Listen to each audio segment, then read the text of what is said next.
Que la paix et la grâce de notre Seigneur Jésus-Christ soient avec vous. Je suis ravi de vous voir si nombreux encore ici aujourd'hui comme d'habitude. Je vous salue au nom de notre Seigneur Jésus.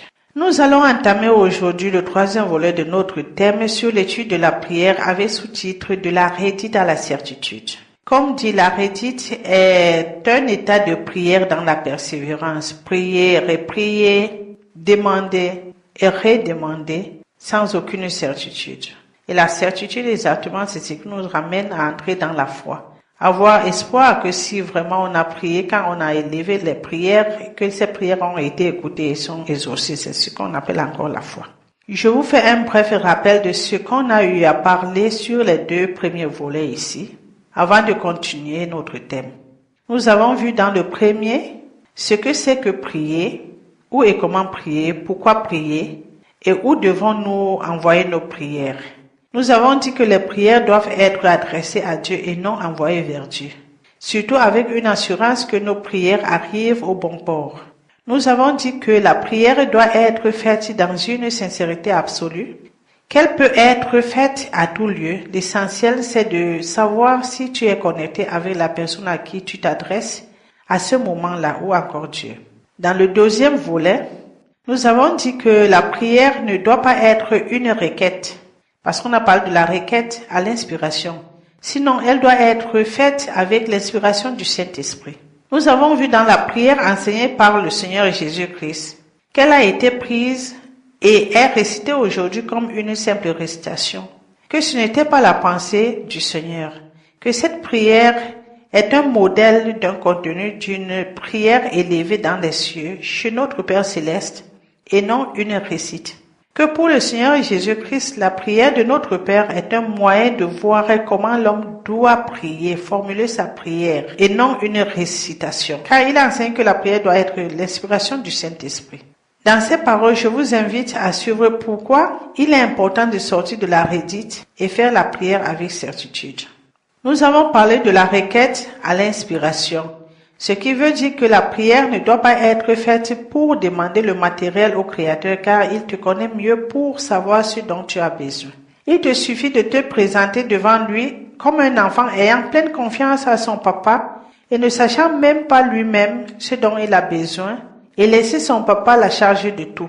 Si nous avons compris le fond de la prière de notre Père, nous constatons qu'aucune fois le matériel n'est cité ici. Que la prière de notre Père dans son ensemble est fondée dans la demande de la transformation du fond intérieur, dans la demande de la présence de Dieu en soi, devenir spirituel, avec une assurance que ce dont on demande nous sera automatiquement donné avec foi, car tout tourne dans le spirituel. Et la foi est définie comme l'espérance des choses invisibles que l'on prenne comme réelles avec une forte confiance de les voir se réaliser ou bien de les recevoir un jour. Tu verras en même temps que la prière sur la rédite ou encore la persévérance dans la prière, autrement dit l'insistance sur une demande de quelque chose dans la prière n'est non plus conseillée. Sinon, la confiance ou foi en Dieu te donnera une certitude que tu as tout en Christ. Le souci du matériel n'est pas né aujourd'hui. C'est ce qu'on sait toujours dès lors. Même au temps du Seigneur, ses disciples et autres s'attachaient trop sur le visible et non la foi en Dieu. La foi était très minime, si jamais elle était là. La rédite ou encore appelée la persévérance dans la prière a été depuis lors très mal interprétée. Dieu dans sa grandeur et splendeur détermine la nature des choses dans son univers de la manière que lui seul il est à mesure de les définir. Nous lui rendons grâce et honneur du fait qu'il ne cesse de nous révéler ces grands mystères des temps. Ce Dieu qui adoucit les cœurs pour les apprêter à recevoir son esprit, pour ceux qui sont humbles, c'est ce même Dieu qui, toujours par son esprit adverse, durcit les cœurs des orgueilleux pour la perdition. Pour mieux comprendre ce que je viens de dire ceci, je vais lire dans le livre d'Ézéchiel, au chapitre 11 du verset 19 à 21. Il est écrit ceci. « Je leur donnerai un même cœur, et je mettrai en eux un esprit nouveau. J'ôterai de leur cœur le cœur de pierre, et je leur donnerai un cœur de chair. afin qu'ils suivent mes ordonnances et qu'ils observent et pratiquent mes lois. 20. Et ils seront mon peuple et je serai leur Dieu. Dans le verset 21, nous disons ceci. Mais pour ceux dont le cœur se plaît à leurs idoles et leurs abominations, je ferai retomber leurs œuvres sur leurs têtes, dit le Seigneur l'Éternel. Ceci c'est pour vous montrer que Dieu est et reste le maître d'œuvre de toutes ces choses dans la vie. Mais à l'homme, il lui a donné la possibilité de participer. L'Éternel Dieu a laissé à l'homme un champ libre pour le choix de sa position à son égard. Des milliers d'hommes croient être avec Dieu. Je dis bien des milliers, et pourtant, ils ont fermé leur cœur totalement, qu'il n'y ait même pas un tout petit espace pour un tout petit rayon de lumière dans leur vie. Ils sont complètement catégoriques dans leur position vis-à-vis de leur connaissance, voire leur intelligence. De telle enseigne que tout cela s'est transformé en idole dans leur vie sans qu'ils s'en rendent compte. C'est de telles personnes que l'Éternel Dieu parle ici, qu'il fera tomber leurs œuvres sur leur tête. Une autre catégorie est ceux qui croient suivre Dieu avec croyance que Dieu est Papa amour, Papa bon cœur. Il m'a tant aimé, il a tout accompli, il m'a tout pardonné. Je suis libre, je dois juste confesser de ma bouche que Jésus-Christ est mort pour mes péchés et le reste est tout accompli, car il l'a fait pour moi. Alors, je me lève une fois par semaine, je m'en vais au culte, le reste de la semaine c'est à moi. Je fais tout ce que je veux, dimanche je confesserai devant Dieu et tout reviendra en ordre, car c'est la nouvelle alliance. Tout a été fait pour nous, nous sommes tous appelés à entrer dans le salut et on n'a rien à faire. Alléluia.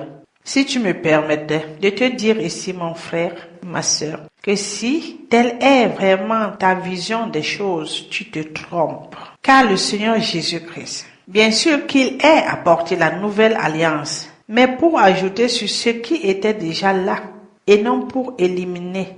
N'a-t-il pas dit, je ne suis pas venu pour enlever, mais pour ajouter?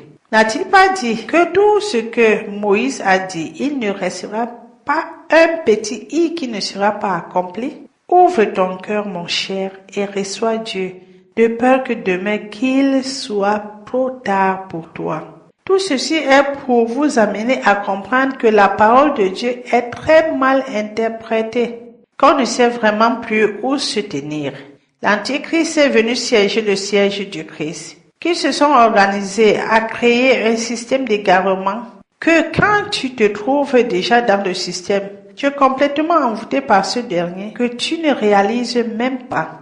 Ils partent loin jusqu'à contrarier les saintes écritures. Soit disant les prophètes, ça n'existe plus. Dieu ne parle plus. Je demanderai alors que c'est quoi le Saint-Esprit? Comment agit Dieu sur terre? Dieu c'est tout ce qui est dans la Bible. Et supposons vraiment que cela est vrai, que Dieu est tout ce qui est dans la Bible. Mais même ce qui est dans la Bible est-il enseigné? Et si oui, alors Dieu continue à parler. Si on se réfère que la Bible est la parole de Dieu et que ce qui est dans la Bible est enseigné, donc personne ne peut dire qu'il n'existe plus de prophète parce que cela a été prédit. La Bible nous enseigne que Dieu ne change pas. La Bible nous enseigne que Dieu a dit qu'il mettra son Saint-Esprit dans les humains et ceux-ci prophétiseront, etc., etc. Quand la parole de Dieu sort avec un enseignement de transformation de vie au niveau de la chair pour une meilleure vie spirituelle, cela n'est plus Dieu. Quand on te dit que Dieu a tout accompli pour toi, il t'aime, je te conseille aujourd'hui d'arrêter de te tromper toi-même. Car le chemin que tu prends là est un chemin de perdition. Que tu prennes Dieu comme papa bonté et le contraire est attribué à un autre. Alors pour toi, il y a deux ou plusieurs dieux. Un qui fait du bien et l'autre qui est le contraire. Je te poserai alors la question ici, qui a créé les ténèbres? Parce que nous, on voit les ténèbres comme quelque chose qui n'est pas du bien. Je t'aiderai à répondre à cette question avec la lecture d'un passage biblique dans Ésaïe 45, du verset 5 au 7. Nous allons aller un peu plus vite. Ésaïe 45, 5 au 7. Je vais lire. Je suis l'Éternel, il n'y a point d'autre hors moi. Il n'y a point de Dieu, j'étais saint avant que tu me connusses. C'est afin que tu saches du soleil levant au soleil couchant que hors moi il n'y a point de Dieu. Je suis l'Éternel, il n'y a point d'autre. Je forme la lumière et je crée les ténèbres. Je donne la prospérité et je crée l'adversité. Moi, l'Éternel, je fais toutes ces choses. Tu vois alors ici que Dieu n'est pas que papa amour ou bonté, mais aussi papa jaloux ou brûlant. C'est pas notre thème d'aujourd'hui. C'était juste pour faire appel à la conscience et vous dire combien de fois la parole de Dieu est mal interprétée dans nos jours. Reprenons notre thème du jour, la prière, de la redite à la certitude. Ou à sortir de la supplication ou la persévérance d'une demande à une certitude d'obtention. Dans cette partie, nous allons étudier l'écho de la parole de Dieu. Permettez-moi d'attirer votre attention ici tout en vous révélant que rien sur terre ne se produit hors de la volonté de Dieu. Malgré l'écho de la pensée humaine qui ravit le monde visible encore appelé terre, à travers la science qui étudie Dieu encore dit théologie, comme quoi la volonté de Dieu n'est pas faite sur terre. Je vous affirme aujourd'hui que tout ce qui se passe sur terre est la volonté de Dieu. Nous n'avons pas à traiter ce thème aujourd'hui, mais il nous sera traité prochainement. Ce sera notre prochain thème. L'Éternel Dieu, Maître des cieux et de la terre, Père de notre Seigneur Jésus-Christ, notre Père céleste en Jésus-Christ, révèle sa sagesse à quiconque qui est prêt de la recevoir. L'homme de lui-même n'est pas à la hauteur de connaître Dieu. À travers une science quelle qu'elle soit, Dieu, à travers son esprit, nous laisse connaître sa volonté et nous fait entrer dans son plan.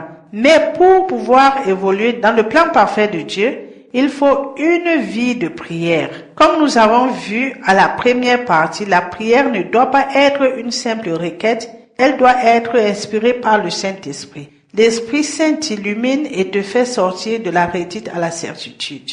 Je veux par là dire que la prière ne doit non plus être une pluie de récitation des mots au plaisir, mais sinon des mots levés avec certitude que tout ce que je suis en train de demander ici me sera accordé. Je sais que beaucoup ne sont pas du même avis que moi quand je dis que la persévérance de la prière n'a aucun sens, car ils me citeront certains versets bibliques cherchant à me prouver le contraire, ce qui n'est que bien. Mais ce que je peux conseiller à tout un chacun ici, c'est de laisser toujours l'Esprit de Dieu te guider, toutefois quand tu veux faire le service du Seigneur. Ne vous laissez en aucun cas traîner sur certains penchants, quel qu'en soit. Le Seigneur Jésus a dit, sur l'Esprit, il bâtira son Église. Tout individu qui travaille sans l'Esprit Saint est hors de l'Église de Jésus-Christ. Matthieu 16, 17 à 18. Je vais juste citer quelques mots de cette écriture. Il dit à Pierre, « Ce ne sont pas la chair et le sang qui t'ont révélé cela, mais mon Père qui est dans les cieux. Sur cette pierre, je bâtirai mon Église. » Ni la chair ni le sang n'ont révélé à Pierre qui était Jésus-Christ. Mais sinon, le Père qui est dans les cieux, et le Père qui est dans les cieux, c'est le Père Esprit, le Saint-Esprit qui a révélé à Pierre. Et au même instant, le Seigneur qui dit sur cette pierre, je bâtirai mon église. Donc ce n'était pas sur pierre comme il nous est souvent dit, ni sur la pierre qu'on peut voir avec l'œil, mais sinon la pierre qui a révélé la connaissance ou la sagesse de qui est Jésus à Pierre. Et c'est cette pierre était le Saint-Esprit. Et c'est sur le Saint-Esprit que le Seigneur Jésus-Christ a dit qu'il bâtira son église. Donc, toute personne qui travaille sans le Saint-Esprit, c'est un antichrist, c'est quelqu'un qui travaille contre l'Esprit du Christ. Il faut en plus savoir discerner la différence entre ses propres pensées et l'Esprit. Alors, je vous invite à voir avec moi certains paragraphes bibliques qui sont d'ailleurs très populaires, traduits par la lettre et non par l'Esprit. Paul écrit aux Colossiens après avoir été informés sur leur amour et engagement qu'ils avaient. Il leur demandait de prendre garde que personne fasse de savant pour une quelconque philosophie. Mais aujourd'hui, la parole de Dieu est-elle encore étudiée et reçue en esprit? Ou bien êtes-vous du même avis que moi que la philosophie a pris le dessus? De telle en sorte que ce qui est dit en esprit n'est même plus du tout écouté. Combien de fois ça se fait entendre partout que la parole de Dieu doit être étudiée selon l'entendement de tout un chacun, de tout un individu. Que Dieu parle à tout le monde.